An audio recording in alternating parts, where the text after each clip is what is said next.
Assalamu alaikum, all the respected viewers over there. We are here again with one more session of this board oriented ORCC series. In this session, we will be talking about part third of your 12th class botany. What I mean to say is, in this ORCC session, we will be taking up or we will be covering up your third unit of 12th class botany, and that third unit of 12th class botany, which we are going to discuss in this session. It is welfare biology, biology in human welfare, applied biology, whatever you like. Before I start this session, I want you people to know something. ये जो biology इन human welfare है, welfare biology है या applied biology, previously this unit of class 12th included 3 chapters: microbiology number 1, number 2 plant breeding, number 3 animal husbandry. But in the latest prescribed syllabus by NTA, 2 chapters have been deleted from this unit, namely animal husbandry and plant breeding. Plant breeding और animal husbandry वाला chapter इस unit से delete किया गया है. माने इस welfare biology में, बायोलॉजी इन ह्यूमन वेलफेयर में या अप्लाइड बायोलॉजी में आपके 12th क्लास की एनसीईआरटी पे अब सिर्फ एक चैप्टर उन्होंने मेंशन किया है, and that chapter is micro biology.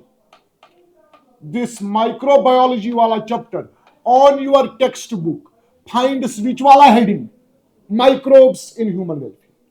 माने इस सेशन में हम लोग माइक्रोबायोलॉजी वाले चैप्टर को डील करेंगे और डील करने के साथ साथ इस माइक्रोबायोलॉजी वाले चैप्टर से आपके अपकमिंग बोर्ड में कौन कौन से क्वेश्चंस हिट हो सकते हैं उनको अलग से डिस्कस करेंगे.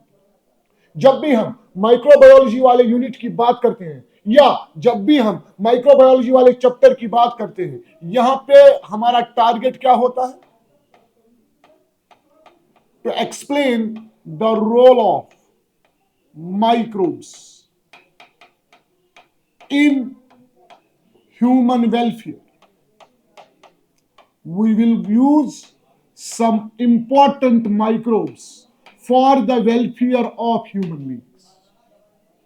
Among these microbes जो हम यूज करने जा रहे हैं ह्यूमन वेलफेयर के लिए, let me mention some important microbes. These microbes can be bacteria, these microbes can be fungi, these microbes can be viruses, etc.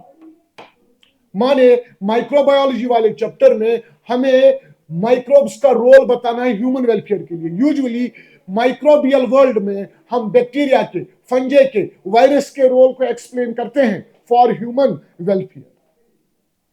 As per your board syllabus, in this chapter we try to talk about the role of these microbes in sewage treatment.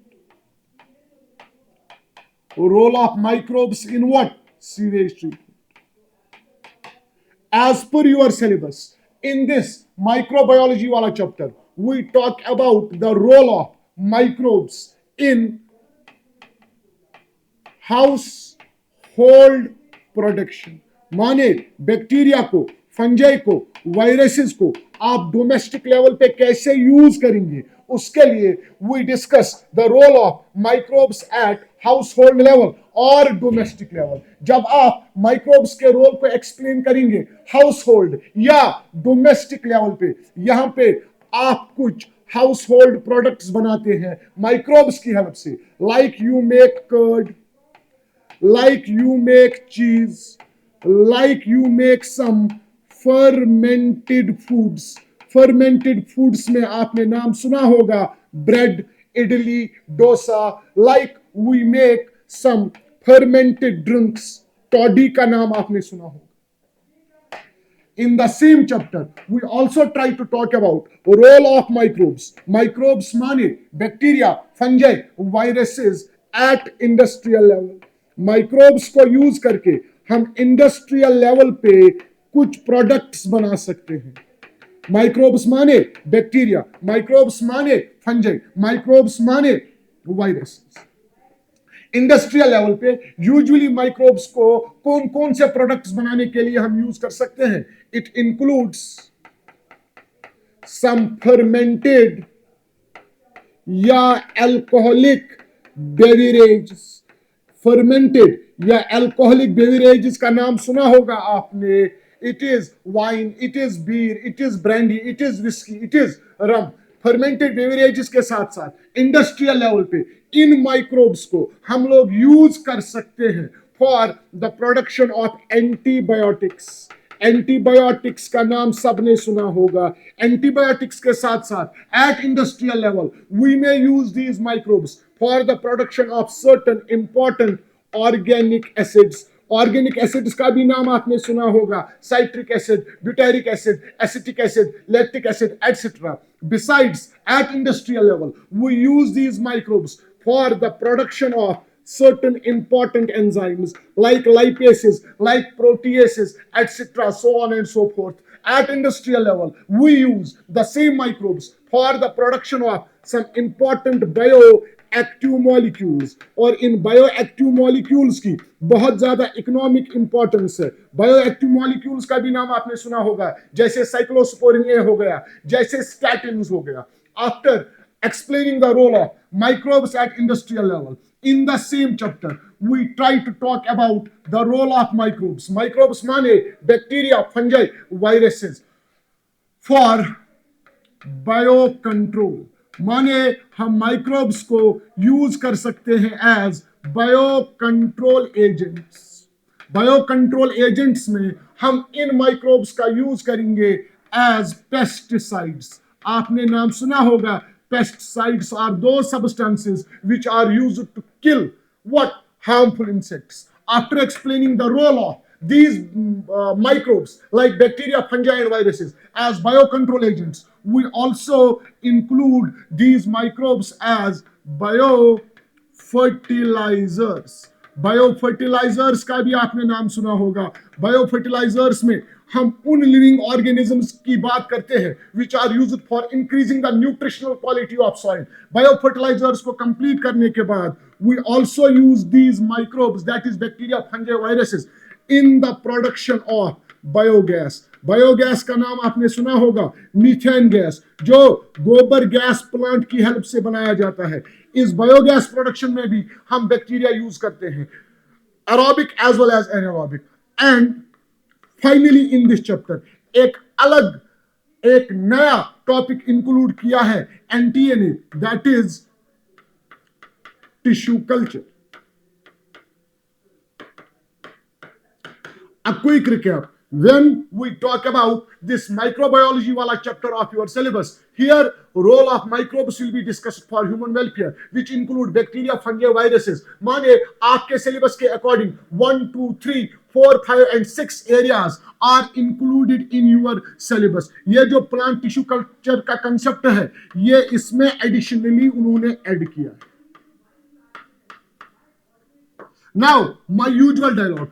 Our expert team at ASCI has targeted some areas from this microbiology wala chapter which may be asked in your upcoming JK board, like sewage treatment वाले concept से आपके upcoming board में question आ सकता है, like antibiotics वाले part से आपके upcoming board में क्वेश्चन आ सकता है, like बायो कंट्रोल एजेंट से आपके अपकमिंग बोर्ड में क्वेश्चन आ सकता है, लाइक बायोफर्टिलाइजर से आपके अपकमिंग बोर्ड में क्वेश्चन आ सकता है, लाइक इस टिश्यू कल्चर वाले कंसेप्ट से आपके अपकमिंग बोर्ड में क्वेश्चन आ सकता है। माने इन दिस माइक्रोबायोलॉजी वाला chapter our team of experts here have targeted 1, 2, 3, 4 and 5 areas. These 5 areas may be favorite for your examiners to ask you questions from.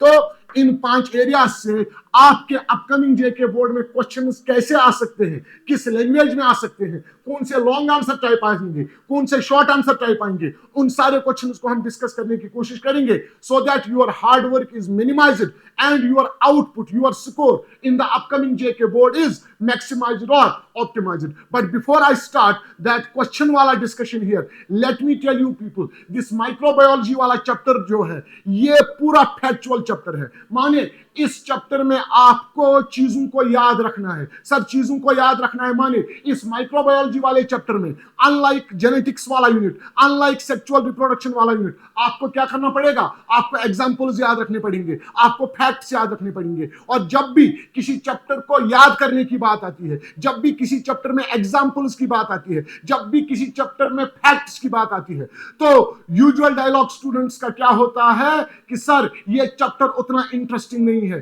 क्योंकि unlike sexual reproduction, unlike classical genetics, unlike molecular genetics, इसमें concept कम है, fact ज्यादा याद करने हैं, example ज्यादा याद रखनी है, जिसकी वजह से स्टूडेंट क्या कहता है, सर ये चैप्टर जो है ये हमारे इंटरेस्ट का चैप्टर नहीं है। तो उन स्टूडेंट्स को मेरी तरफ से जवाब यह है, to hell with your interest. अगर आपने डॉक्टर बनने का टारगेट सेट किया है तो your interest is least important. अगर आपको डॉक्टर बनना है, आपको पेशेंट के इंटरेस्ट के हिसाब से चलना पड़ेगा, आपके इंटरेस्ट की कोई वैल्यू नहीं है। माने अगर आपको दिन में 5 सर्जरीज करनी है इंशाल्लाह आगे जाके डॉक्टर बनने के बाद, अगर आपको मेडिकल सुपरिंटेंडेंट या अपने हॉस्पिटल का बॉस कहता है कि नहीं 10 करनी पड़ेगी, वहां पे आप उनको ये नहीं कह सकते कि हमारा इंटरेस्ट 10 सर्जरीज में नहीं है, मैं 5 ही करूंगा या करूंगी या करूंगी। अगर आपने वहां पे अपने इंटरेस्ट को सामने रखा, इंटरेस्ट की प्रायोरिटी रखी या इंटरेस्ट को प्रायोरिटाइज किया, तो you know what will happen to you. एक तो लात मार के आपको हॉस्पिटल से निकाला जाएगा, पुलिस लोग आपकी वीडियो बनाएंगे और पिटाई होगी वो अलग से। इसीलिए my suggestion is, it is okay you have interest in something, लेकिन अगर आप मेडिकल फील्ड में जाना चाह रहे हैं, यहां पे आपके इंटरेस्ट की कोई वैल्यू नहीं है, आपको मेडिकल फील्ड के गाइडलाइंस के हिसाब से चलना पड़ेगा। तो आपको जैसे कंसेप्चुअल यूनिट्स में, कंसेप्चुअल चैप्टर्स में इंटरेस्ट होता है, वैसे ही उन एरियाज में भी इंटरेस्ट डेवलप करना पड़ेगा जबरदस्ती, जो आपके इंटरेस्ट के नहीं। This is my suggestion only, rest as you wish. Without wasting your time, let us get started. From this microbiology wala chapter, you may be asked some long answer type questions and some short answer type questions. Let us first discuss about some long answer type questions.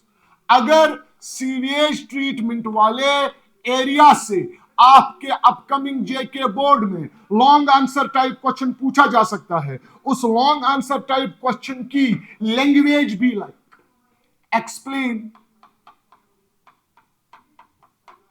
the role of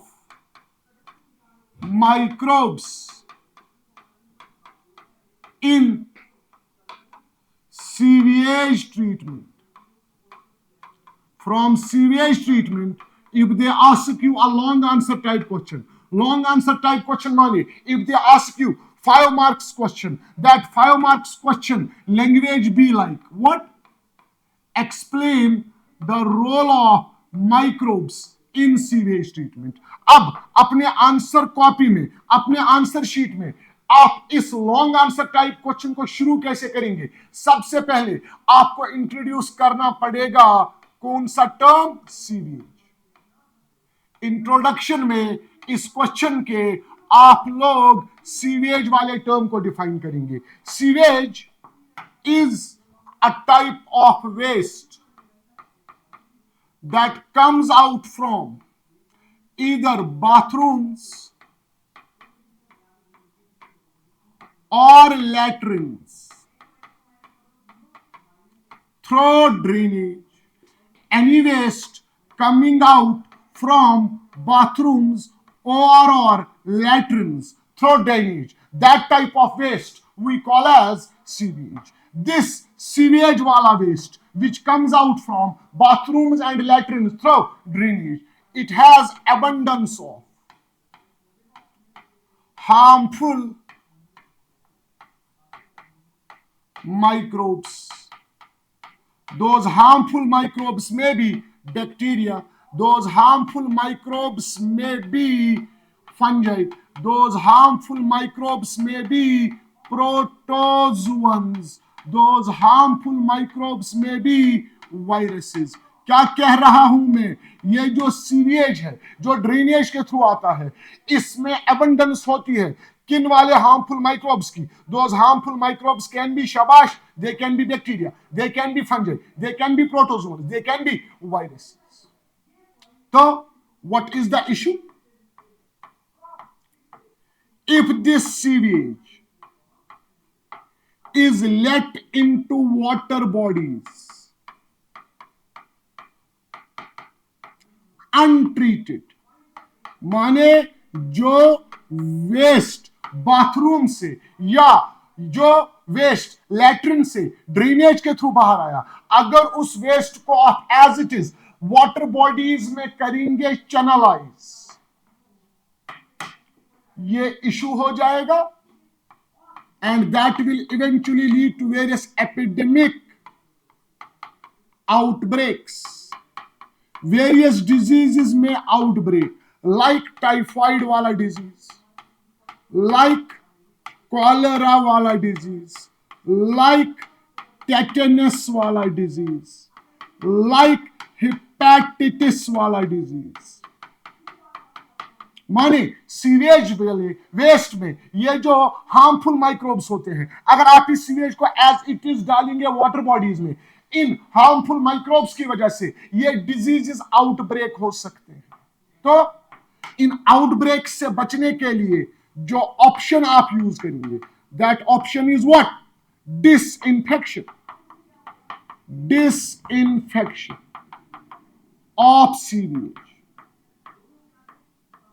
For this disinfection of sewage, so that harmful microbes can be eradicated from it, we have to use some special sites. Those special sites which are used for the disinfection of the sewage, we call those special sites as sewage treatment plants.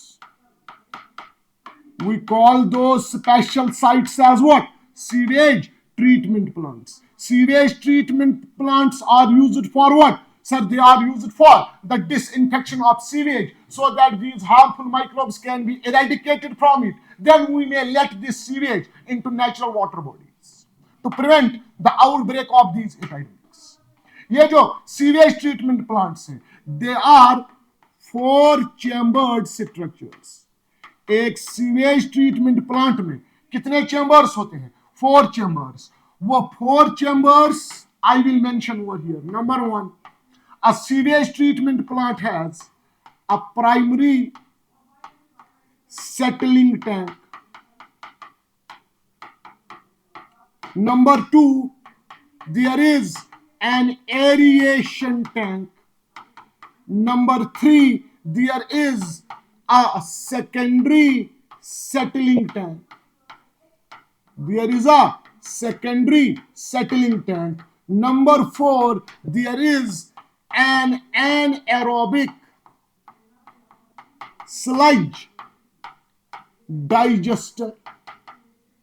Sewage treatment plant is an option for disinfecting sewage, so that these harmful microbes are eradicated and we prevent the outbreak of these epidemic diseases. Sewage treatment plant आप कहीं पे भी देखेंगे, श्रीनगर में आप देख सकते हैं, निशात एरिया में सीवेज ट्रीटमेंट प्लांट है. उस निशात एरिया के सीवेज ट्रीटमेंट प्लांट में ये 4 चेंबर्स आप देखेंगे. Primary settling tank, aeration tank, secondary settling tank and finally anaerobic sludge digester. Using these 4 chambers, we can go for sewage treatment. Let us come towards the process.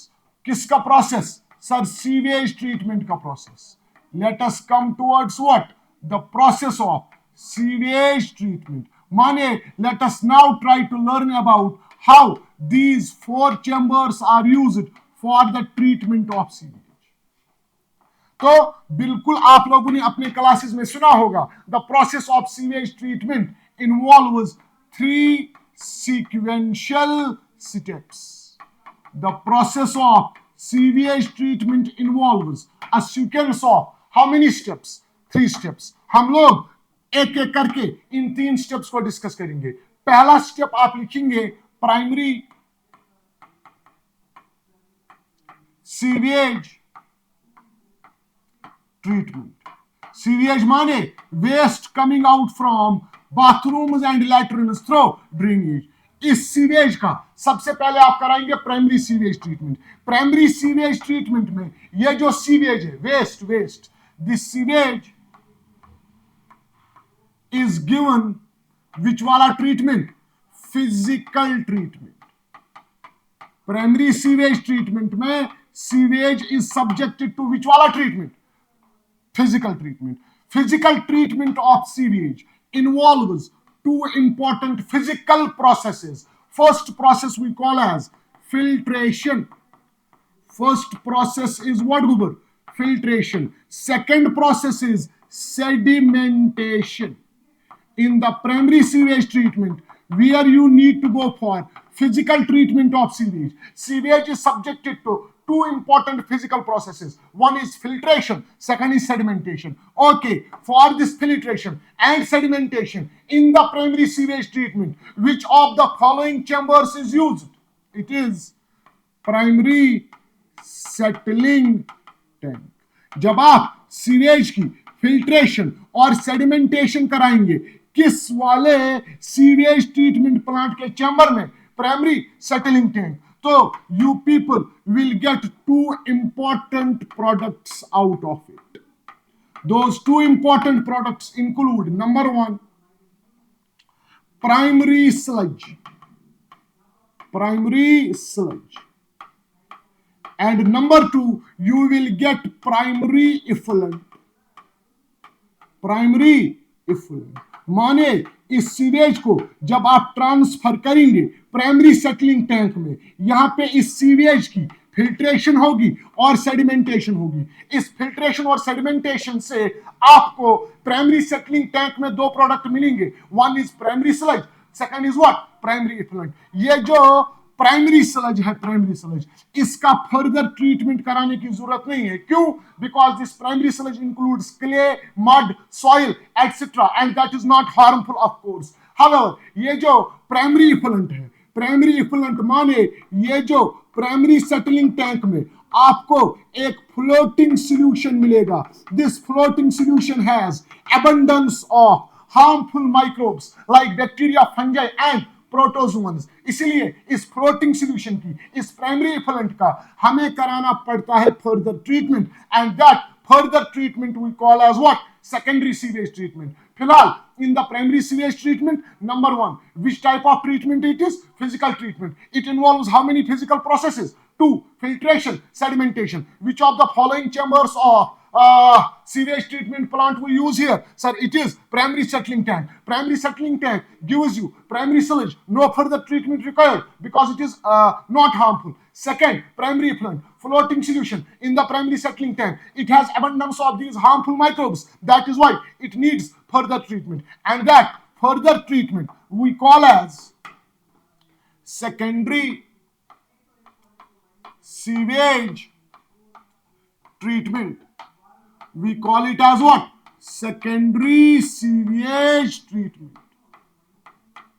अभी थोड़ी देर पहले आप लोगों ने नोट डाउन किया होगा, primary sewage treatment is purely a physical treatment. ये जो सेकेंडरी सीवेज ट्रीटमेंट है, किसका करना है सेकेंडरी सीवेज ट्रीटमेंट? सर आपने अभी बताया प्राइमरी इफ्लुएंट का. It is the biological treatment. अब आप सीवेज का क्या कराएंगे? Biological treatment. सर जैसे ही आपने कहा कि प्राइमरी इफ्लुएंट का या इस फ्लोटिंग सॉल्यूशन का हम लोग अब कराएंगे biological treatment, that means in this secondary sewage treatment we are going to use microbes. अब किस टाइप के माइक्रोब यहां पे यूज करेंगे, that you will come to know during the discussion. फिलहाल जब भी मैं कहूंगा कि बायोलॉजिकल ट्रीटमेंट में माइक्रोब्स यूज होते हैं, अगर आप मुझसे पूछेंगे सर इन माइक्रोब्स को यूज क्यों करना है, रीजन ये है, ये जो सीवेज में ऑर्गेनिक वेस्ट्स होंगे, ऑर्गेनिक वेस्ट्स, उन वेस्ट्स को ब्रेक डाउन करने के लिए हमें माइक्रोब्स को यूज करना पड़ता है. But for the breaking down of these organic wastes in the sewage, these microbes, they put a torment condition. What is that condition? They need oxygen. They need what? Oxygen. क्या कहा मैंने? Secondary sewage treatment में अगर आपको sewage के organic waste को break down करना है, कंडीशन क्या है? ऑक्सीजन चाहिए. किनको ऑक्सीजन चाहिए? माइक्रोब्स को ऑक्सीजन चाहिए. This need of oxygen by microbes in secondary sewage treatment so that organic wastes of the sewage can be broken down. इसके लिए एक टर्म यूज होता है, that is BOD. BOD माने बायोकेमिकल ऑक्सीजन डिमांड या biological oxygen demand, whatever you like. तो अगर आपको डिफाइन करना होगा व्हाट इज बायोलॉजिकल और बायोकेमिकल ऑक्सीजन डिमांड, कैसे डिफाइन करेंगे? It is the amount of oxygen which is required by microbes to break down organic wastes in sewage. माने in which of the following type of sewage treatments oxygen is used? शाबाश, secondary sewage treatment में. In which of the following types of sewage treatment microbes are used? Secondary sewage treatment. अब अगर आप थोड़ा पीछे चलेंगे, हमें प्राइमरी सीवेज ट्रीटमेंट से प्राइमरी स्लज मिला था और क्या मिला था? Primary effluent. प्राइमरी स्लज के बारे में मैंने क्या कहा? प्राइमरी स्लज हार्मफुल नहीं होगा, इसीलिए इसका फर्दर ट्रीटमेंट नहीं होगा. हमें इस प्राइमरी इफ्लुएंट का, फ्लोटिंग सॉल्यूशन का, जो प्राइमरी सेटलिंग टैंक में है, इसका सेकेंडरी सीवेज ट्रीटमेंट करना है. माने इस प्राइमरी इफ्लुएंट से हमें ये वेस्ट्स को खत्म करना है. उसके लिए माइक्रोब्स यूज होंगे, but those microbes will be needing what? Oxygen. इसीलिए सेकेंडरी सीवेज ट्रीटमेंट में बीओडी का होना जरूरी हो जाएगा. अब यहां पे आप क्या करेंगे? ये जो आपको प्राइमरी इफ्लुएंट मिला है, प्राइमरी इफ्लुएंट, इस प्राइमरी इफ्लुएंट को आप प्राइमरी सेटलिंग टैंक से निकाल के, किसको? प्राइमरी इफ्लुएंट को प्राइमरी सेटलिंग टैंक से निकाल के आप करेंगे transfer towards the second chamber of sewage treatment plant, and that second chamber is, board पे लिखा हुआ है, एरिएशन टैंक. माने इस फ्लोटिंग सॉल्यूशन को we are transferring from primary settling tank into what? Aeration tank. Aeration tank नाम से ही पता चलता है वो वाला tank which is filled with air. मानिए जब आप सेकेंडरी सीवेज ट्रीटमेंट में माइक्रोब्स यूज करेंगे, माइक्रोब्स जो सबसे पहले यूज होंगे, there will be aerobic bacteria. There will be which वाले बैक्टीरिया? एरोबिक बैक्टीरिया या एरोबिक माइक्रोब्स. जरा मुझे बताइए, सेकेंडरी सीवेज ट्रीटमेंट में पहले एरोबिक बैक्टीरिया क्यों यूज करने हैं, एनारोबिक बैक्टीरिया क्यों नहीं यूज करने हैं? सर क्योंकि प्राइमरी इफ्लुएंट के फर्दर ट्रीटमेंट के लिए हम लोग जो सीवेज ट्रीटमेंट प्लांट का चैम्बर यूज कर रहे हैं, दैट इज एरिएशन टैंक. माने वो वाला tank which is filled with air. और इस वाले टैंक में चूंकि एयर भरा हुआ है, तो कौन से वाले माइक्रोब्स यहां काम करेंगे? Aerobic bacteria. तो what these aerobic bacteria will be doing? ये एरोबिक बैक्टीरिया, ये एरोबिक माइक्रोब्स इस प्राइमरी इफ्लुएंट की करेंगे डीकंपोजिशन. डिकम्पोजिशन जब होगी किसकी? प्राइमरी इफ्लुएंट की. कौन करेंगे? Aerobic bacteria. किस वाले चैम्बर में? एरिएशन टैंक में. तो आपके पास क्या आएगा? फ्लॉक्स, FLOCS. फ्लॉक्स माने फंगल एंड बैक्टीरियल एग्रीगेट्स. फ्लॉक्स माने what? Fungal and bacterial aggregates. What are flocks? Sir, flocks are decomposed products of this primary effluent. ये फ्लॉक किस वाले चैम्बर में बनेगा? सीवेज ट्रीटमेंट प्लांट के एरिएशन टैंक में. Who will be involved in this decomposition? Sir, aerobic microbes will be involved. After the formation of flocks in this aeration tank, next in this secondary sewage treatment, आप लोग क्या काम करेंगे? आप इन फ्लॉक्स को, आप फ्लॉक्स को कहां से बाहर निकालेंगे? सर एरिएशन टैंक से बाहर निकालेंगे और ट्रांसफर कहां करेंगे? Into the secondary settling tank. आप इनको कहां ट्रांसफर करेंगे? सेकेंडरी सेटलिंग टैंक में. अगर आपने बिगिनिंग में देखा होगा, मैंने सीवेज ट्रीटमेंट प्लांट के 4 चैम्बर्स बताए होंगे, उनमें से 2 हमने यूज कर दिए. Primary settling tank primary sewage treatment में, सेकेंडरी एरिएशन टैंक हमने यूज किया सेकेंडरी ट्रीटमेंट में, ताकि ये जो प्राइमरी इफ्लुएंट है ये क्या बन जाए? फ्लॉक्स. फ्लॉक्स को अब आप ट्रांसफर करेंगे कहां से? एरिएशन टैंक से. किस वाले चैम्बर में? Chamber number 3, that is secondary settling tank. इस सेकेंडरी सेटलिंग टैंक में इन फ्लॉक्स की अब आप क्या कराएंगे? सेडिमेंटेशन. जैसे आपने प्राइमरी सीवेज ट्रीटमेंट में सीवेज का सेडिमेंटेशन कराया, इसी तरह से आप लोग जब इन फ्लॉक्स को ट्रांसफर करेंगे एरिएशन टैंक से, कहा, सेकेंडरी सेटलिंग टैंक में, यहां पे फ्लॉक्स की आप कराएंगे सेडिमेंटेशन। जब फ्लॉक्स की सेडिमेंटेशन होगी, you will get two products out of it. किसके सेडिमेंटेशन से? आपको दो प्रोडक्ट मिलेंगे सर, फ्लॉक्स की सेडिमेंटेशन से दो प्रोडक्ट मिलेंगे। One you call as activated sludge, one you call as activated sludge, second you call as secondary effluent।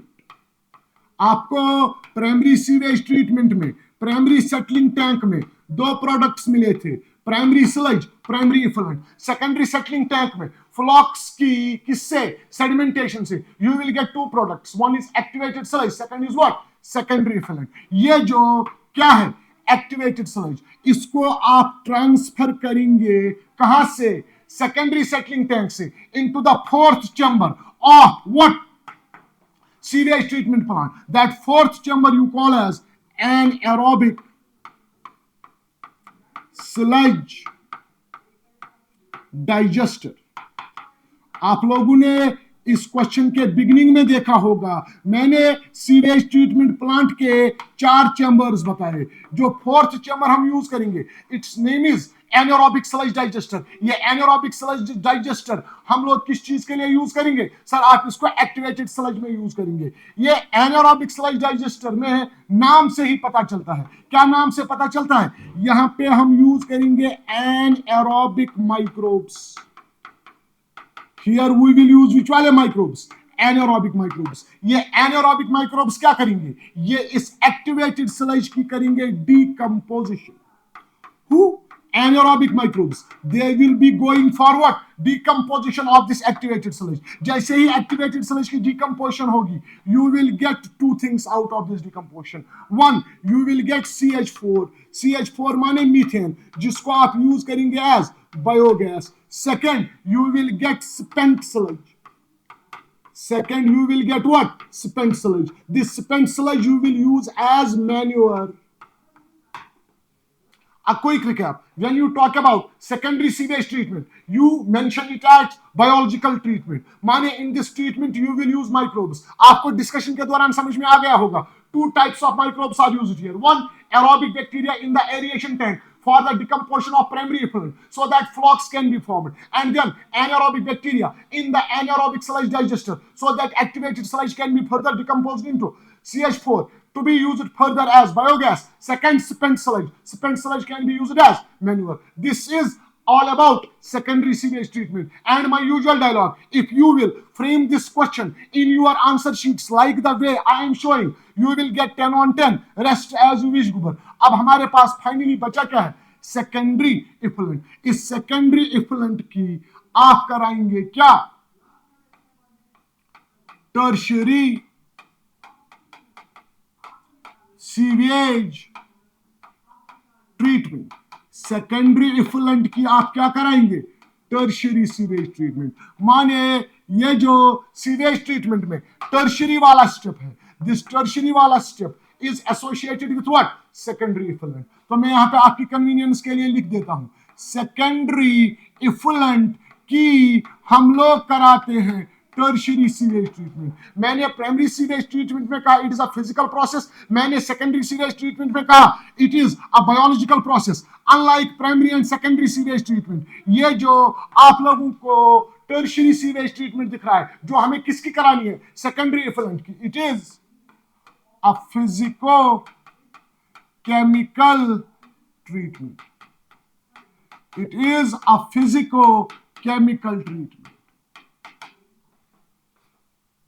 In this physico-chemical treatment, what we do, this secondary effluent is subjected to a sequence of 4 steps। Those steps I will mention over here। Number 1, chlorination or UV rays। Number 2, alum treatment, ALUM TREATMENT, alum treatment। Number 3, activated carbon। Number 3, activated carbon। Number 4, ozonation. Number 4 is what ozonation. ये जो secondary effluent आपके पास आया है, it is subjected to 4 physicochemical steps. One is chlorination or UV rays, second alum treatment, third activated carbon, fourth ozonation. When this secondary effluent passes through these 4 steps, उसके बाद ये जो सीवेज वाटर है, it is packaged into bottles. It is packaged into bottles, and then this packaged sewage water, after passing through these 4 steps, it is sold to you people as mineral water. ये फिर आप लोगों को बेचा जाता है क्या? मिनरल वाटर के फॉर्म में. माने जो आप मिनरल वाटर पीते हैं वो एक्चुअल में कहां से आया होता है? बाथरूम एंड लैट्रिन से, जो primary secondary tertiary sewage treatment के बाद फाइनली आपके पास इस फॉर्म में पहुंचता है.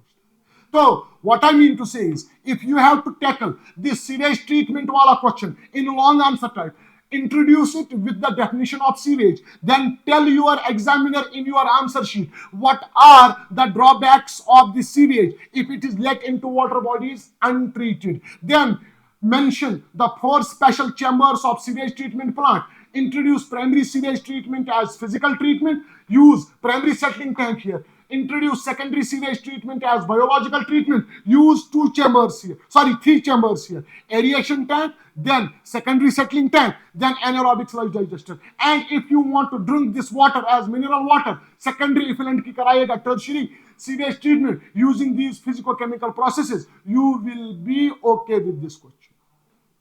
One more long answer type question may be asked from this microbiology wala chapter in your upcoming board, and the heading of that question be like, explain the role of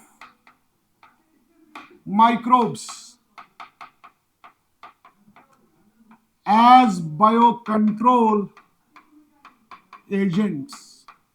Explain the role of microbes as what? Biocontrol agents. अब इस long answer type question को, long answer type question I mean to say 5 marks question, अगर इस 5 marks question में आपको 5 out of 5 score करना है तो आप इस क्वेश्चन को इंट्रोड्यूस कैसे करेंगे? आप इंट्रोड्यूस करेंगे इसको बायो कंट्रोल वाले टर्म से. माने आप सबसे पहले बायो कंट्रोल वाले टर्म को डिफाइन करेंगे. Bio control means some biological methods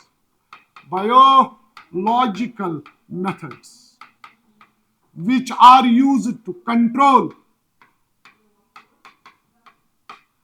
plant diseases and pests. Some methods which we use for controlling plant diseases and pests. We call those methods, or we include those methods under what? Biocontrol. When we use biological methods for controlling plant diseases and pests, we introduce pesticides. We introduce what? Pesticides. These pesticides, they are of 2 types. Type 1, type 2. माने biocontrol में हम लोग क्या use करते हैं? Sir हम लोग use करते हैं pesticides. Pesticides are of how many types? Sir, they are of 2 types. One we call as chemical pesticides. One we call as chemical pesticides. Second we call as biopesticides, or you can also call them as biological pesticides, whatever you like. If you use chemical pesticides, number 1, they will kill both useful as well as harmful insects. आपको सिर्फ कौन से insects को eradicate करना है? Sir हमें सिर्फ harmful insects को इरेडिकेट करना है. लेकिन अगर आप केमिकल पेस्टिसाइड्स यूज करेंगे, it will kill both useful as well as harmful insects. Conversely, if you choose biopesticides over chemical pesticides, biopesticides kill harmful insects only. माने biopesticides keep intact beneficial insects. दूसरी बात, using chemical pesticides. When you use chemical pesticides, they are one of the main causes for environmental pollution. माने chemical pesticides के use से environmental pollution हो जाएगा. Conversely, when you talk about biofertilizers, they are eco-friendly. They are what? Eco-friendly. Who are eco-friendly? Sorry for the inconvenience. Biopesticides are eco-friendly. तो अब आप लोग decide करेंगे, अगर आपको प्लांट डिजीज और पेस्ट्स को कंट्रोल करना है, do you use chemical pesticides, उनके ये डिसएडवांटेजेस हैं, और you want to use biopesticides, उनके ये एडवांटेजेस हैं. ऑब्वियसली आप प्रायोरिटाइज किनको करेंगे? बायोपेस्टिसाइड्स. अब इस लॉन्ग आंसर टाइप क्वेश्चन में, that is explain the role of microbes as bio control agents, ये जो पेस्टिसाइड्स, कौन से पेस्टिसाइड्स? बायोपेस्टिसाइड्स आप यूज करेंगे. किन के अगेंस्ट? हार्मफुल इंसेक्ट्स के अगेंस्ट. उनको आप मेंशन कैसे करेंगे अपने आंसर शीट में? I will show you. आप लोग अपनी आंसर शीट में 2 कॉलम बनाएंगे. लेफ्ट वाले साइड से आप लिखेंगे bio control agent, bio control agent. Right वाले साइड से you will mention the target. माने कौन से लिविंग ऑर्गेनिजम्स को, कौन से माइक्रोब्स को आप लोग यूज करेंगे बायो कंट्रोल एजेंट्स, और किन हार्मफुल इंसेक्ट्स के खिलाफ. तो बायो कंट्रोल एजेंट्स में number 1 it is lady bird, it is dragonfly. Ladybird and dragonfly are what, Gubur? Sir, they are biocontrol agents. We use them against whom? We use them against aphids and mosquitoes. What I mean to say is, Gubur, we use ladybird against aphids, we use dragonfly against mosquito. तो aphids और mosquito हो जाएंगे target, while as ladybird and dragonfly they are what? Biocontrol agents. Moving on, in the same biocontrol वाला column, number 2 you will mention trichoderma. Trichoderma माने a free living fungus. आपने class 11th में kingdom fungi पढ़ा होगा. Kingdom fungi में आपने 4 classes पढ़े होंगे. कौन कौन सा class? Phycomycetes, ascomycetes, basidiomycetes, deuteromycetes. Trichoderma free living fungus is a member of deuteromycetes, imperfect fungi. Deuteromycetes, besides being a member of deuteromycetes, trichoderma as a free living fungus is also used as a biocontrol agent against root-borne pathogens. Against root-borne pathogens माने जिन रूट-borne pathogens से plant के root पे negative effect पड़ सकता है, उन रूट-borne pathogens को eradicate करने के लिए हम लोग ट्राइकोडर्मा यूज करते हैं as biocontrol agent. Similarly in this biocontrol वाली category you will mention one more agent, that is baculoviruses. That is what? Baculoviruses. Baculoviruses, they belong to a genus of viruses. That genus we call as nucleopolyhedroviruses. Baculoviruses का genus आप क्या mention करेंगे? न्यूक्लियोपॉलीहेड्रोविरुses. These viruses are used as biocontrol agents against insects and arthropods. against insects and arthropods.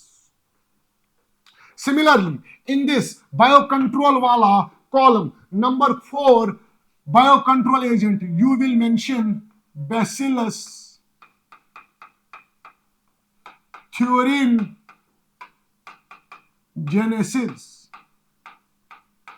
Bacillus thuringiensis माने bacteria. Bacillus thuringiensis माने what gubber? Bacteria. माने besides virus, bacteria can be also used as biocontrol agent. किनके खिलाफ इसका target क्या होता है? Against insect caterpillars. जो इंसेक्ट कैटरपिलर्स होते हैं हमारे क्रॉप फील्ड्स में, उनको इरेडिकेट करने के लिए हम लोग कौन सा वाला बैक्टीरिया यूज करते हैं as biocontrol agent? Sir, Bacillus thuringiensis. What I mean to say is, when you people will approach, explain the role of microbes as biocontrol wala agents as long answer type. First, you will define biocontrol. You will introduce the term pesticides. You will prioritize biopesticides or chemical pesticides given इनके disadvantages और इनके advantages. Then you will mention biocontrol agents and their targets. माने biocontrol में हम लोग कौन कौन से living organisms को use कर सकते हैं? Lady bird and dragonfly माने insects को भी use कर सकते हैं. Trichoderma माने fungi को भी use कर सकते हैं. Baculovirus माने viruses को भी use कर सकते हैं. Bacillus thuringiensis माने बैक्टीरिया को भी use कर सकते हैं. ये जो बायोकंट्रोल है, biocontrol where you use living organisms for controlling plant diseases and pests. This biocontrol works under the rule of integrated pest management. It works under what, Google? The rule of integrated pest management, abbreviated as IPM. इस integrated pest management का जो purpose है, purpose, that is to eradicate harmful insects. Harmful insects. To eradicate what? Harmful insects. And to keep beneficial insects. To keep what? Beneficial insects intact. माने जब भी आप कोई bio control agent use करेंगे, आपको ख्याल ये रखना है that bio control agent, unlike chemical pesticides, should only remove harmful insects, not beneficial insects. This is the purpose of integrated pest management. Now here I want to draw your attention towards the last mentioned biocontrol agent, that is Bacillus thuringiensis. इस Bacillus thuringiensis के बारे में आप लोगों ने अपने class 12th के zoology के बायोटेक्नोलॉजी में पढ़ा होगा एक टॉपिक, जेनेटिकली मॉडिफाइड क्रॉप्स.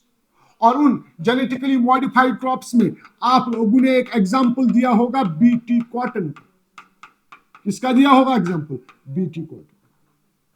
इसी तरह से आपने अपने क्लास 12th के इसी माइक्रोबायोलॉजी वाले चैप्टर में बैसिलस थ्यूरियनजेनेसिस के डिटेल्स पढ़े होंगे. जैसे आप लोगों ने क्या पढ़ा होगा, ये जो बैक्टीरिया है, कौन सा बैक्टीरिया? बैसिलस थ्यूरियनजेनेसिस. अगर इसको यूज करना है as what? Bio control agent. अगर इसको यूज करना है एज व्हाट गोबर? बायो कंट्रोल एजेंट, तो क्या करना पड़ेगा? हमें इसके स्पोर्स ड्राई करने पड़ेंगे. कल्चर के बाद जब इस बैक्टीरिया माने बैसिलस थ्यूरियनजेनेसिस को कल्चर करेंगे, उसके बाद इसके स्पोर्स ड्राई करेंगे. स्पोर्स ड्राई करने के बाद इन्हीं स्पोर्स की स्प्रेइंग करनी पड़ेगी. किन में? अपने क्रॉप फील्ड्स में. जब आप इन स्पोर्स का स्प्रे करेंगे क्रॉप फील्ड्स में, पर्टिकुलरली कौन से क्रॉप फील्ड्स पता होगा आपको, मेंशन है आपकी टेक्स्ट बुक पे, brassicas. Brassicas like mustard field, like cabbage field, fruit trees.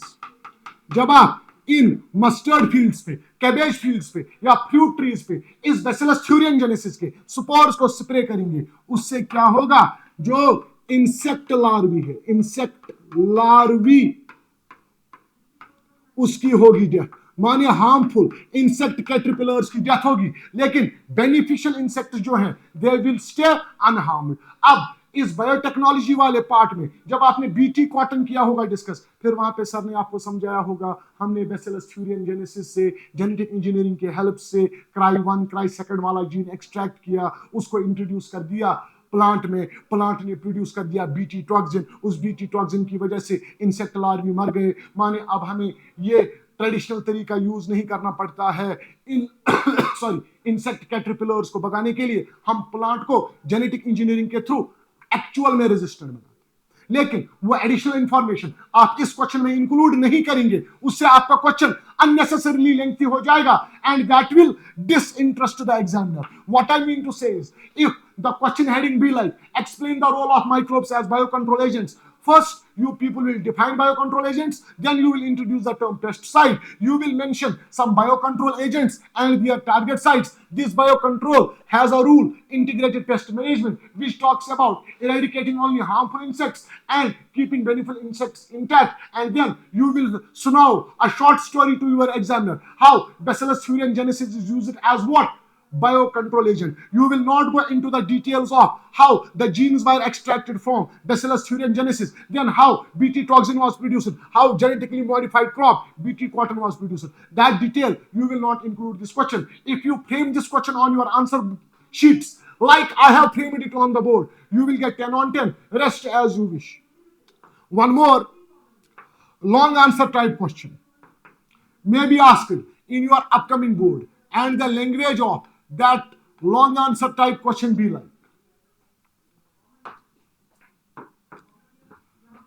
discuss the role of plant tissue culture. Discuss the role of plant tissue culture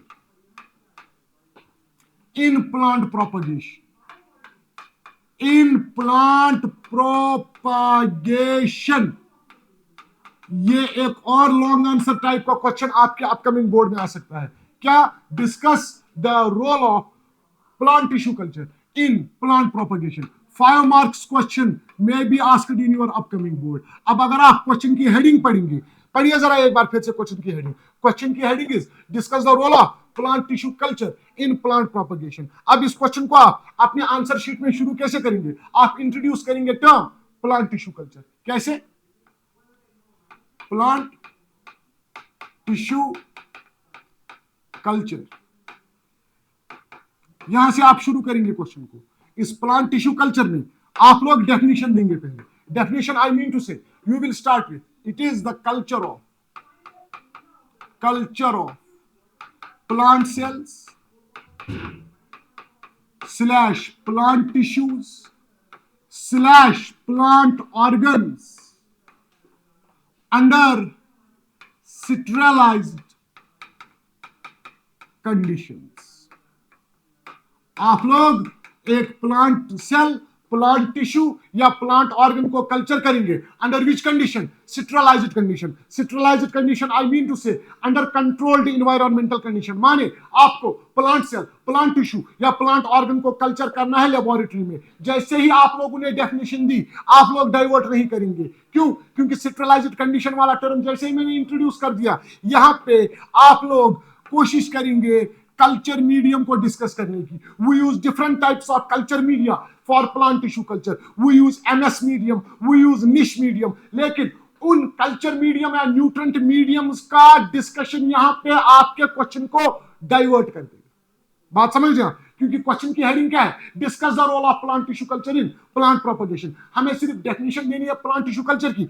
हमें मेन फोकस करना है regarding the role of plant tissue culture in plant propagation. इसीलिए मैं बार बार कहता हूं, अगर इस type का क्वेश्चन 5 मार्क्स का आता है तो डेफिनेशन के आपको मिलेंगे मैक्सिमम 1 मार्क्स। और अगर आपने यहां पे न्यूट्रेंट या कल्चर मीडियम्स को डिस्कस करना शुरू कर दिया, आप कितना भी अच्छा एक्सप्लेन करिए उसको अपने आंसर शीट पे, आपको मैक्सिमम 1 नंबर मिलेगा। इस क्वेश्चन में ये जो रोल है टिश्यू कल्चर का, इसके 4 नंबर मिलेंगे। माने आपको ज्यादा फोकस प्लांट टिश्यू कल्चर की सिग्निफिकेंस पे करना है। तो After definition, what you need to do, you need to talk about the significance of this plant tissue culture in plant propagation. तो पहला सिग्निफिकेंस आप क्या बताएंगे प्लांट टिश्यू कल्चर का? Number 1, it is used for micro propagation. Plant tissue culture can be used for what, Google?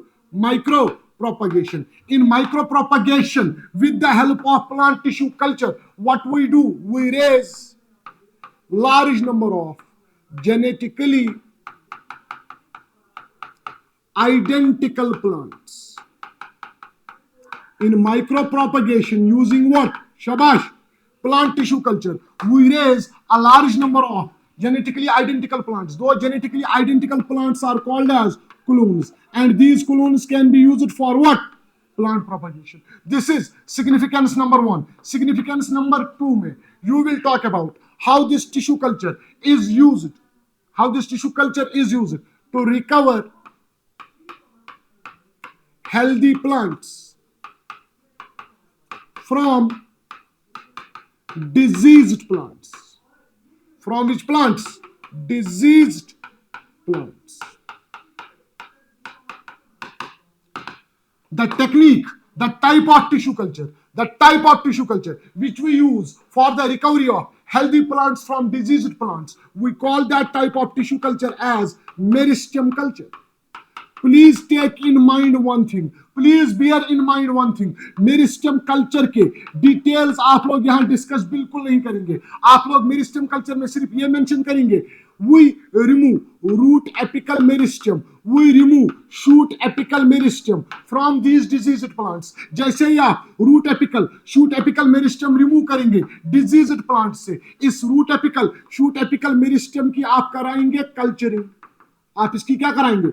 जब आप root apical और shoot apical meristem का कल्चर कराएंगे. लेकिन रूट एपिकल और शूट एपिकल मेरिस्टम आपने किन प्लांट से किया? एक्सट्रैक्ट डिजीज्ड प्लांट से. जब आप इन डिजीज्ड प्लांट्स के मेरिस्टम को कल्चर करेंगे, you will get healthy plants. You will get which वाले प्लांट्स? Healthy plants. अब सर अगर पेरेंट प्लांट डिजीज्ड है, इससे जो नए प्लांट हम रेज करेंगे वो हेल्दी कैसे हो सकते हैं? I have mentioned that you will use meristem culture वाला ऑप्शन, जहां पे आप डिजीज्ड प्लांट के मेरिस्टम्स को यूज करेंगे, उनसे आप हेल्दी प्लांट बना सकते हैं. रीजन क्या है? ये जो मेरिस्टम्स होते हैं, whether it is root apical meristem और it is shoot apical meristem, they are virus free, they are pathogen free. इनमें वायरस नहीं होते, इनमें पैथोजन नहीं होते. क्यों? क्योंकि आप लोगों ने क्लास 11th के एनाटॉमी ऑफ फ्लावरिंग प्लांट्स वाले यूनिट में जब मेरिस्टेमेटिक सेल्स के फीचर पढ़े होंगे, उनमें से एक फीचर आपने ये पढ़ा होगा, meristematic cells do not store reserve food. अगर सेल में रिजर्व फूड है ही नहीं तो why would pathogen attack that very cell? माने ये जो मेरिस्टेमेटिक सेल्स होते हैं, they are free from all types of pathogens. That is why you can raise healthy plants out of them. Number 2. Number 3, using this plant tissue culture, you can conserve rare and endangered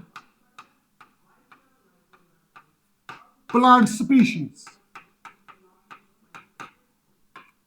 The plant species who are facing threat of future extinction, those rare and endangered plant species, they can be conserved with the help of what? This plant tissue culture. और इसमें आप कौन सा वाला type plant tissue culture का use कर सकते हैं? Pollen culture. आप पोलन ग्रेन्स को कल्चर करके क्या कर सकते हैं? शाबाश.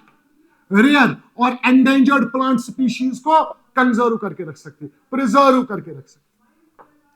4, using the same plant tissue culture, you can talk about the production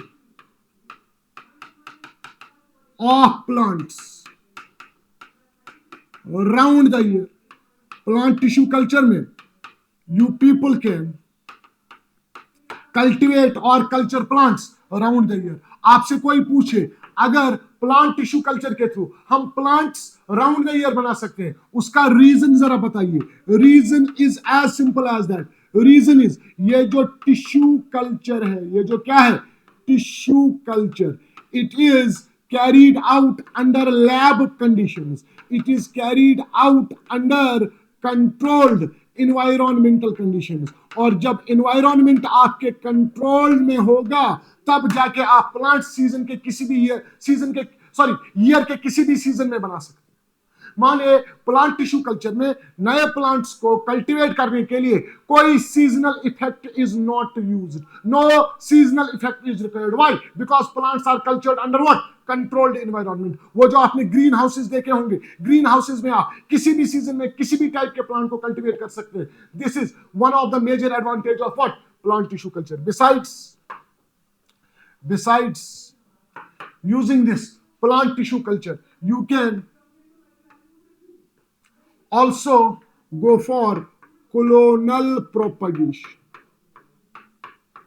Using this plant tissue culture वाला technique, you can also go for what? Colonial propagation. अगर आपने थोड़ा बहुत ध्यान दिया होगा, मैंने जो पहला एडवांटेज बताया प्लांट टिश्यू कल्चर का, using this plant tissue culture we can raise maximum number of genetically identical plants in short period of time. Two genetically identical plants are called as clones. अगर इन क्लून्स की culturing के दौरान आपको क्लून्स में कोई desirable trait नजर आया, डिजायरेबल ट्रेट माने सुपीरियर ट्रेट, अगर आपको इन क्लून्स में नजर आया, उस डिजायरेबल ट्रेट को, उस सुपीरियर ट्रेट को आप लोग कंजर्व कर सकते फॉर फ्यूचर जनरेशन.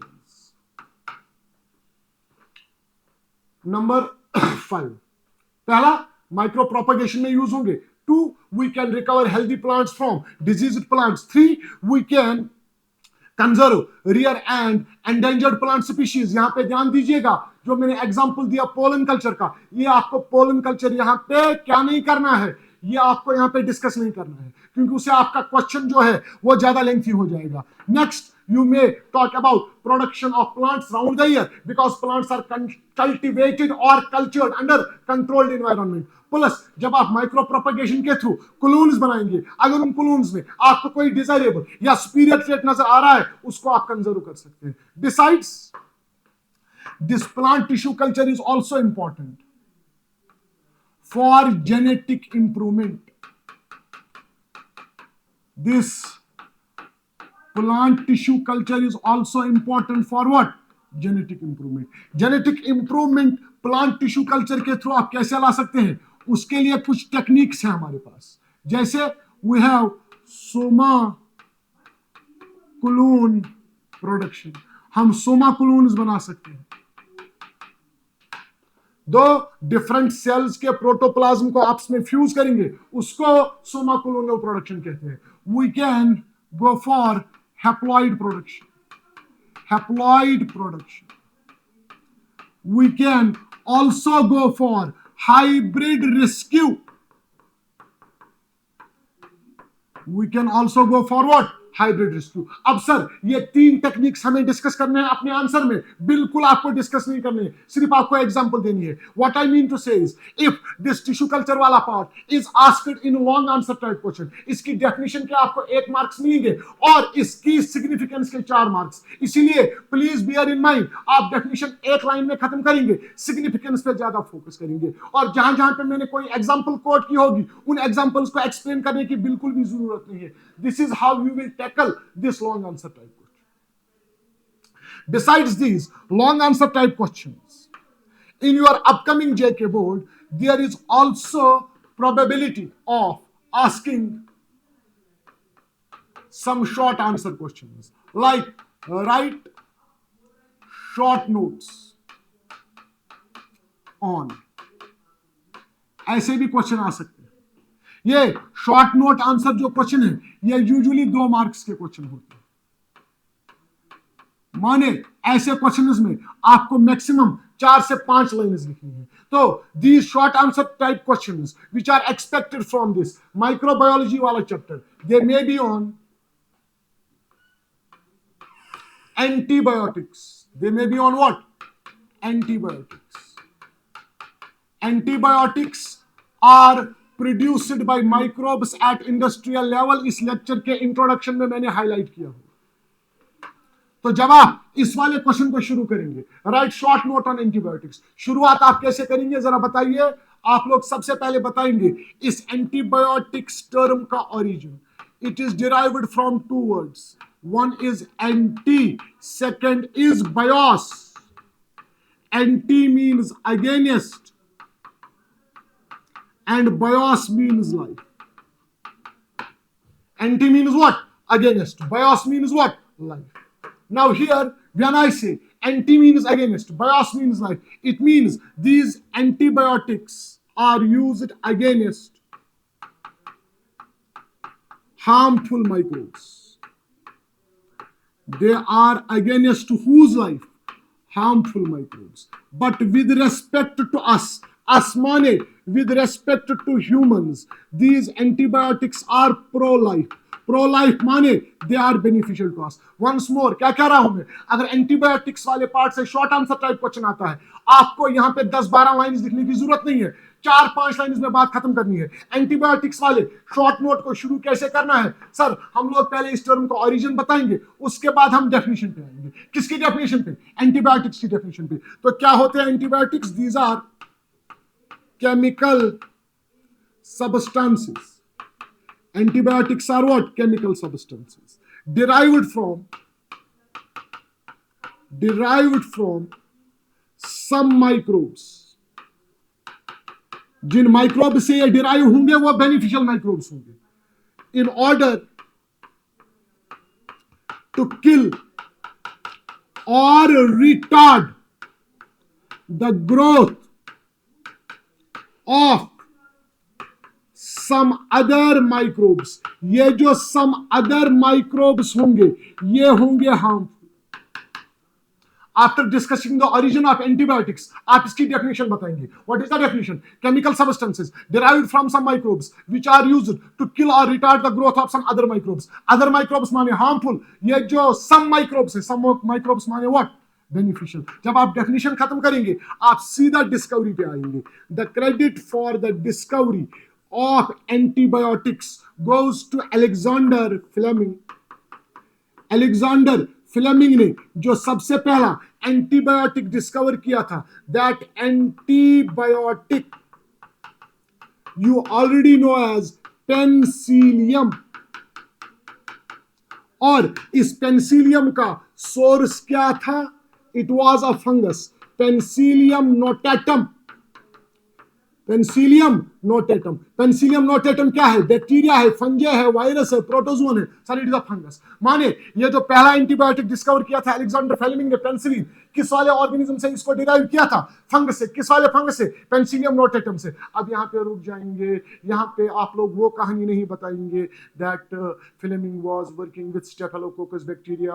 उन्होंने स्टेफिलोकोकस के बैक्टीरिया के कल्चर को ऐसे ही छोड़ दिया 2-3 दिन के लिए। जब 2-3 दिन के बाद वापस आए तो उन्होंने देखा उस कल्चर के अराउंड कुछ मोल्ड्स की ग्रोथ हुए हैं। उस मोल्ड को नाम दिया गया था पेनिसिलियम। उस मोल्ड को नाम क्या दिया गया था? पेनिसिलिन। ये कहानी आप अपने क्वेश्चन में इंक्लूड क्यों नहीं करेंगे? क्योंकि क्वेश्चन शॉर्ट आंसर टाइप है, इसलिए वो कहानी आप यहां अवॉइड करेंगे। जैसे ही आप डिस्कवरी खत्म करेंगे आप लोग मेंशन करेंगे कुछ इंपॉर्टेंट एंटीबायोटिक्स। आप लोग लिस्ट करेंगे कुछ इंपॉर्टेंट एंटीबायोटिक्स। उन इंपॉर्टेंट एंटीबायोटिक्स में आप लोग फ्लेवोक्विनोल्स करेंगे मेंशन, आप लोग डेप्सोन्स करेंगे मेंशन, आप लोग एम्पिसिलिन करेंगे मेंशन, आप लोग पेनिसिलिन करेंगे mention, the first discovered antibiotic. आप लोग एरिथ्रोमाइसिन भी कर सकते हैं mention, erythromycin, so on and so fourth. जब आप इंपॉर्टेंट एंटीबायोटिक्स को मेंशन करेंगे उसके बाद आप अपने आंसर शीट में क्या लिखेंगे? These important antibiotics are used, these important antibiotics are used for the treatment of various diseases. They are used for the treatment of various diseases. यहां पे आप लोग कुछ इंपॉर्टेंट डिजीजेस मेंशन करेंगे, जैसे प्लाक, जैसे वूपिंग कफ, जैसे शाबाश डिप्थेरिया, डिप्थेरिया आप मेंशन करेंगे, जैसे लेप्रोसी आप मेंशन करेंगे। वुफिंग कफ के, डिप्थेरिया के, लिप्रोसी के आपकी टेक्स्ट बुक पे हिंदी नेम्स भी दिए गए हैं। वो हिंदी नेम्स आप यहाँ इंक्लूड नहीं करेंगे, that is important from NEET point of view. What I mean to say, जब आप एंटीबायोटिक्स पे शॉर्ट नोट लिखेंगे, आप डेफिनेशन से, सॉरी ऑरिजिन से शुरू करेंगे, डेफिनेशन बताएंगे, थोड़ी बहुत डिस्कवरी देंगे, डिस्कवरी के सारे डिटेल्स एक्सप्लेन नहीं करेंगे, कुछ इंपॉर्टेंट एंटीबायोटिक्स डिस्कस करेंगे and which types of diseases we treat with the help of these antibiotics, यहीं पे बात खत्म करेंगे। One more short answer question from this microbiology wala chapter is expected in your upcoming board. That is from write short note on biofertilizers. जब भी आपको biofertiliser पे short note लिखना होगा तो अगेन फर्टिलाइजर वाले शॉर्ट नोट को आप शुरू कैसे करेंगे, डेफिनेशन से शुरू करेंगे। कैसे? Fertilizer is anything, fertilizer is anything that increases the soil nutrition quality. Soil की न्यूट्रिएंट क्वालिटी को बढ़ाने के लिए जो भी चीज आप यूज करेंगे उसको आप फर्टिलाइजर कहेंगे। अब बिल्कुल आपको पता होगा there are two types of fertilizers. Type 1 we call as chemical fertilizer, type 1 we call as chemical fertilizer, type 2 we call as biological fertilizer or biofertilizer। आप सबको पता होगा ये जो केमिकल फर्टिलाइजर्स होते हैं, chemical fertilizers they cause environmental pollution, और on the other hand when we talk about biofertilizer they are eco-friendly. So obviously but natural you people will prioritize biofertilizers or what? Chemical fertilizers. तो इस question को जल्दी जल्दी खत्म करने के लिए, क्योंकि शॉर्ट आंसर टाइप क्वेश्चन है, आप लोग क्या करेंगे, आप लोग कुछ एग्जांपल्स मेंशन करेंगे। किनकी? बायोफर्टिलाइजर्स। जैसे you will talk about symbiotic nitrogen fixing bacteria. You will talk about what? Symbiotic nitrogen fixing bacteria. Symbiotic nitrogen fixing bacteria में you know the most famous rhizobium. Rhizobium with the root nodules of leguminous plants. आपने mineral nutrition वाले chapter में अगर देखा होगा, बहुत पहले हुआ करता था प्लांट फिजियोलॉजी में, इस नाइट्रोजन फिक्सेशन का मैकेनिज्म वो समझाते थे अलग वाले चैप्टर में। Second you will mention some free living nitrogen fixing bacteria as biofertilizers. free living nitrogen fixing bacteria, here you can quote azotobacter, they are what?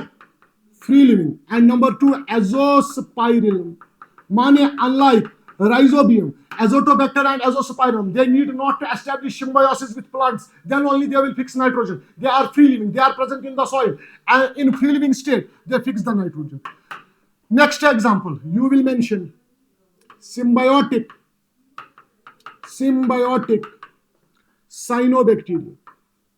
Symbiotic cyanobacteria also fix nitrogen, and in this context you will mention some symbiotic nitrogen fixing cyanobacteria. कौन कौन सा याद होगा आपको? Class 11th biological classification वाला chapter जब आपने kingdom मोनिरा पढ़ा होगा, Nostoc, anabaena, Oscillatoria, these are what? Biofertilizers. कौन से वाले बायोफर्टिलाइजर? साइनोबैक्टीरिया वाले biofertilisers. 4 you people will mention mycorrhiza. mycorrhiza आपने पढ़ा होगा क्लास 12 के इकोलॉजी वाले यूनिट के पॉपुलेशन इकोलॉजी वाले चैप्टर के इकोलॉजिकल इंटरेक्शंस में। माइकोराइजा में क्या होता? जो फंगस होता वो सिम्बायोसिस एस्टैब्लिश करता है प्लांट्स के रूट्स के साथ और नाइट्रोजन फिक्सेशन में हेल्प करता है। What I mean to say is if the question is be like short on notes on bio fertilizer आप डेफिनेशन से शुरू करेंगे, डेफिनेशन के बाद आप केमिकल और बायो फर्टिलाइजर करेंगे मेंशन। इन दो में से आप प्रायोरिटी किसको देंगे? बायो फर्टिलाइजर को। और बायो फर्टिलाइजर की सीधे कुछ एग्जांपल्स करेंगे नोट, और ये short answer type question complete करेंगे। माने in this session, that is the session about microbiology, that is expected to be asked in our upcoming boards. We first started with the long answer type question. Explain the role of microbes in sewage treatment. I told you, you will introduce the question in your answer booklet with sewage का definition, thus इनके hazards, उसके बाद sewage treatment plant के 4 chamber, primary sewage treatment में कौन सा chamber use किया, secondary sewage treatment में कितने चैम्बर्स यूज हुए, और अगर आपको पानी पीना ही है, सीवेज वाटर अगर पीना है, तो आप लोग इस सेकेंडरी इफ्लुएंट का टर्शियरी ट्रीटमेंट कराएंगे। इसमें हम सीवेज ट्रीटमेंट प्लांट का कोई भी चैम्बर यूज नहीं करेंगे। आगे जब explain the role of microbes as bio control agent वाला क्वेश्चन आएगा लॉन्ग आंसर टाइप में, स्टार्ट कैसे करना है क्वेश्चन को, बायो कंट्रोल की डेफिनेशन देनी है, 2 टाइप के पेस्टिसाइड बताने हैं, प्रायोरिटी किसको देनी है, बायो पेस्टिसाइड्स को, और फिर बायो कंट्रोल एजेंट्स का लिस्ट, उनके टारगेट्स बताएंगे, इंटीग्रेटेड पेस्ट मैनेजमेंट वाला टर्म यहां पे यूज करेंगे। यहां पे बैसिलस थ्यूरियनजेनेसिस के रिगार्डिंग जो बायोटेक्नोलॉजी में बीची कॉटन की बात की गई है वो आप अवॉइड करेंगे। आप थोड़ी बहुत इंफॉर्मेशन देंगे बैसिलस थ्यूरियनजेनेसिस की, how its spores are spread, then they are eaten by larvae and then the resistance is developed. After that you people talked about the role of plant tissue culture in plant propagation. plant tissue culture की definition एक line में, और फिर main focus किस पे रखना है, significance पे। Short notes on antibiotics and biofertilizer. Antibiotics में ओरिजिन बताएंगे, टर्म का डेफिनेशन बताएंगे, डिस्कवरी में थोड़ा बहुत करेंगे अलेक्जेंडर फेलिन इन्वेंशन, सीधे बताएंगे इंपॉर्टेंट एंटीबायोटिक्स और कौन कौन से डिजीजेस ट्रीट होते हैं। यहाँ पे इन डिजीजेस की हिंदी टर्मिनोलॉजी आपको मेंशन नहीं करनी है क्योंकि क्वेश्चन शॉर्ट आंसर टाइप है। बायोफर्टिलाइजर में अगेन डेफिनेशन से शुरू करेंगे, उसके बाद बायोफर्टिलाइजर्स की एग्जांपल देंगे। This is how you will tackle microbiology वाला chapter in your upcoming board examination. Before I get out of here, a gentle reminder.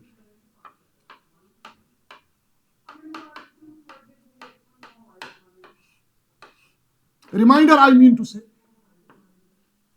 question is, discuss the development of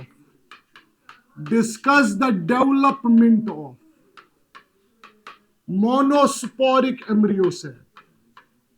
Monosporic embryo cell. Or what is pollination? Discuss its types.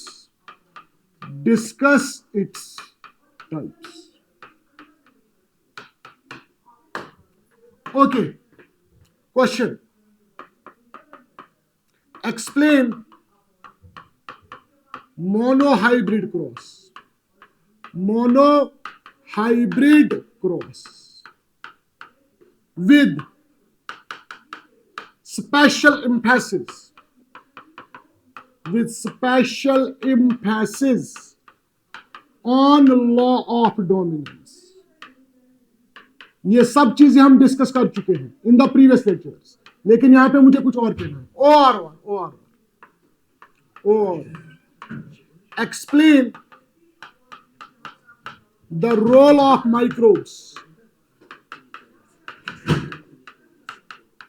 In biogas production. Explain the role of microbes in what, biogas production. ये कितने questions मैंने यहां पे दिखाए, सब 4 questions आपने board पे लिखे।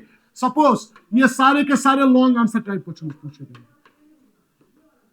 पहला question, discuss the development of monosporic embryo cell, what is pollination, discuss its types. अब अगर इस पैटर्न पे क्वेश्चन आते हैं ओआरआर, ऑब्वियसली इसके भी 5 नंबर मिलेंगे, पॉलिनेशन वाले के भी, और एम्ब्रियो सेल के भी 5 नंबर। यहां पे आप लोगों को थोड़ा ध्यान देना है। अगर आपको मिनिमम एफर्ट्स लेके मैक्सिमम मार्क्स फेच करने हैं, आप इस वाले क्वेश्चन को प्रायोरिटाइज करेंगे। क्यों? क्योंकि यहां पे आप ड्राइंग यूज करके टेक्स्ट बचा सकते हैं, यहां पे आपको एग्जांपल्स देने पड़ेंगे, और यहां पे ड्राइंग भी आप उतना यूज नहीं कर सकते। माने दोनों क्वेश्चंस के 5 ही मार्क्स है, लेकिन यहां कम एफर्ट लगा के 5 मार्क्स मिलेंगे, यहां पे पूरी कहानी लिखने के बाद 5 मार्क्स मिलेंगे। Similarly if the question is explain monohybrid cross with special emphasis on what, law of dominance, और उसके और में आता है explain role of microbes in biogas production. आप इसको प्रायोरिटाइज करेंगे, इस वाले क्वेश्चन को प्रायोरिटाइज नहीं करेंगे। क्यों? क्योंकि यहां पे क्वेश्चन में डोमिनेंस वाले क्वेश्चन में कंसेप्ट इन्वॉल्व है, यहाँ पे सिर्फ फैक्ट्स इन्वॉल्व है। मानिए क्वेश्चन अटेम्प्ट करना एग्जाम में अच्छी बात है, लेकिन किस टाइप के क्वेश्चन को अटेम्प्ट करना है दैट इज विजडम। माने you should be able to know the design of the question, माने क्वेश्चन के नेचर को जानना जरूरी है। अदरवाइज सब लोग सारा पेपर करते हैं, सारे क्वेश्चंस करते हैं डिस्कस क्लास में, या सारे क्वेश्चंस लिखते हैं एग्जाम में, लेकिन आपने किस टाइप के क्वेश्चन को अटेम्प्ट किया, नेचर ऑफ क्वेश्चन को पहचानना जरूरी। I hope it will help you in the upcoming boards. That will be all for this session. All the best for your upcoming boards. अल्लाह हाफिज, टेक केयर।